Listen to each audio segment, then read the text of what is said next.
نهار 8 نوفمبر سنة 2022 اهتز المغرب على فجعة مقتل الشاب أنوار المعروف على مواقع التواصل بطريقة اللي بشعة. فشكون هو أنوار وكيفاش تقتل وشكون اللي قدر يدير هذه الجريمة الفظيعة؟ أنوار عمره 19 سنة، طالب كيقرا في مدينة طنجة بعد ما خدا الباك ديالو في مدينة العرائش اللي هي المسقط الرئيس ديالو. الوالدين ديالو من الناس ديال التعليم، عائلة طيبة مربية وواعية. فملي اختار يقرا في طنجة والديه كراو ليه بارتما في واحد الحي اللي معروف عليه مزيان، وبدا قرايته. كان تقريبا مقسم وقته بين القرايه والرياضه، وفي اوقات الفراغ كيخرج ينشط مع صحابه.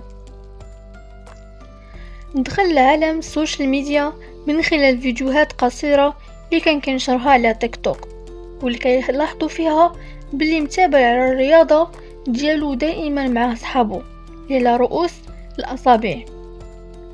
كان كيمشي عندهم ويجيو عنده وكيخرجوا بحال جميع الشباب في اللاج ديالهم، لكن الجميل فيه انه كيقرا مزيان كما كان مواظب على الصلاه ديالو. واحد النهار كان جالس ما بيه ما عليه، فتح الحسابات ديالو على مواقع التواصل وكيدردش شي شويه مع راساتو. تواصلت معه واحد البنت اللي من مدينه تطوان كمعجبه، كتقول ليه كيعجبوني الفيديوهات ديالك والموتيفاسيون اللي كتزرع فينا. المهم ديما كانت كتبين ليه الاعجاب ديالها به في اي ستوري حطها. غادي يولي انوار يجاوبها عادي ويرد عليها واخا ما كيعرفهاش، وهذا الشيء عادي بالنسبه لواحد مشهور كيحاول يخلي المعجبين قرب منه. واحد النهار غتقول ليه غنجي عندك لطنجة، فانوار قال ليها مرحبا، بحكم هو قلبه كبير والدار الكبيره ودائما دارو مفتوحه للاصدقاء ديالو. ففعلا دارتها بصح وغتجي لعندو نهار الجمعه بالضبط، ومن داك النهار تقطع الاخبار ديالو. التليفون ديالو غادي يطفى، وفي داك النهار بالضبط كان داير مع شي صحابو يجيو عنده. فعلا جاو عنده العشيه كيدقوا عليه حتى واحد ما كيجاوب وكيصونيو والو، تليفونه مطفي والدراري كانوا جايين من مدينه اخرى. المهم قرروا يطلعوا للسطح يحطوا حوايجهم ويمشوا يضربوا دويره، فإلا كان ناس غادي يفيق وإلا كان خرج راه غادي يرجع. المهم داكشي اللي كان رجعوا تاني بالليل كيدقوا والو، السيد ما كاين عليه حتى شي خبر. المهم طلعوا خداو حوايجهم من السطح وعيطوا لواحد الدري جدهم بواحد الطوموبيله كحله من نوع اودي. انوار كان معروف انه كيبقى على اتصال مع والديه النهار كامل، يعني كيخبرهم بالحاله ديالو فين كاين شنو كيدير، لكن النهار كامل ما اتصلش بهم ما هضرش مع والديه. المهم بداو كيصونيو حتى هما والو. فدخلت الام ديالو المواقع التواصل ديالو على الله يكون حتى شي ستوري تبين انه فين كاين. استعوالو ما كيلقاوش حتى شي حساب ديالو من الحسابات الشخصيه. هنا الام ديالو قلبها غادي تزير وغيدخلها الشك، حيت ماشي من عادة ولدها يغيب هاد الفتره كامله. ما نعساش ديك الليله وقررت تفيق في الصباح وتشد الطريق للمدينه ديال طنجة. نهار السبت غادي توصل لمدينه طنجة وغادي تمشي للحي اللي ساكن فيه انوار، وهي طالعه مع الدروج وقلبها كيضرب، لكن كان عندها امل تلقى ولدها غير ناس. فهنا كانت صدمه ليها، حلت الباب حيت كانت عندها الطوبل ديال السارود، فغادي تشوف واحد المنظر فيه انوار بابشع صوره ممكن الام تشوف ولدها فيها. فكيفاش غتكون حالتها مسكينه؟ نهارت وبدات كتغوط وتجمعوا الجيران وجا العساس واتصلوا بالبوليس. جاو الناس المختصين والشرطه العلميه وبداو الخدمه ديالهم. عيطوا العساس هو الاول لانه هو اللي غادي يكون شاف شكون طلع داك النهار للدار. فهنا سولوه البوليس مع من شفتيه اخر مره؟ فقال لهم انور عنده بزاف ديال صحابو، فميمكنش نشك في شي واحد فيهم. ولكن داك النهار بالضبط واحد 4 من صحابو كانوا غاديين جايين لعندو للدار، وهبطوا شي حوايج وعيطوا للطوموبيل من نوع اودي مشات لعندهم لحدا العماره. الشرطه قامت باستدعاء دوك 4 ديال الشباب وبدات معهم تحقيق سين جيم. شنو كنتو كديروا وعلاش مشيتوا؟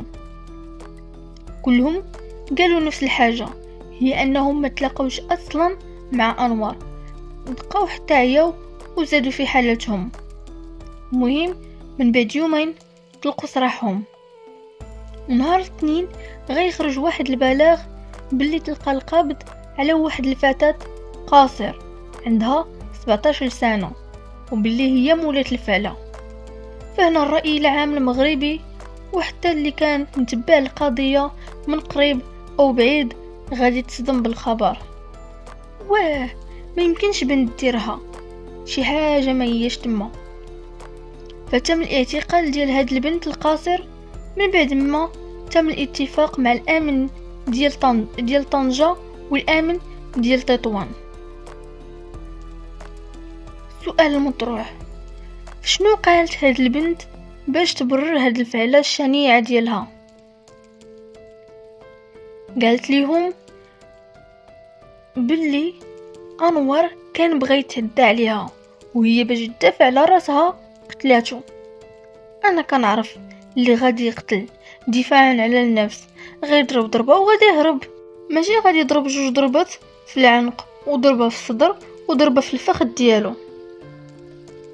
ومن فوق هذا الشيء يكون عندها الوقت والراحه المعنويه باش تقدر تفكر تدخل مواقع التواصل وتسدهم، وقبل ما تمشي تمسح اكثر من 600 فيديو على التيك توك وصور على الانستغرام وفيديوهات على اليوتيوب، وتسد الباب وتخرج بشويه عليها بطريقه اللي عاديه. اللي كيسولوها على اداه الجريمه كتقول لهم باللي مشات عند شي حد من عائلتها وعاودت ليه وعطاتو سلاح الجريمه وهو يغبر ليه لاطار.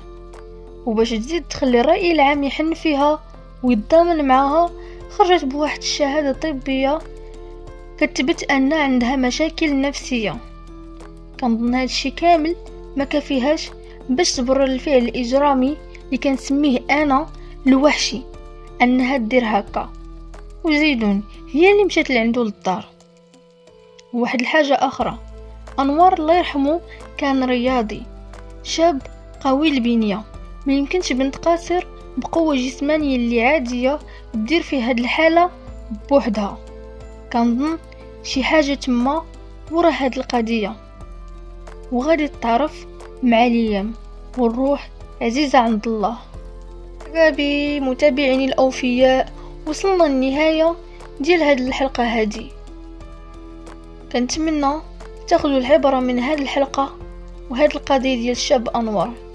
حاولوا ما تكثروش بزاف ديال الاصدقاء عليكم وما تمشاوش مع من ولا. حاولوا تخلوا الاصدقاء ديالكم معروفين.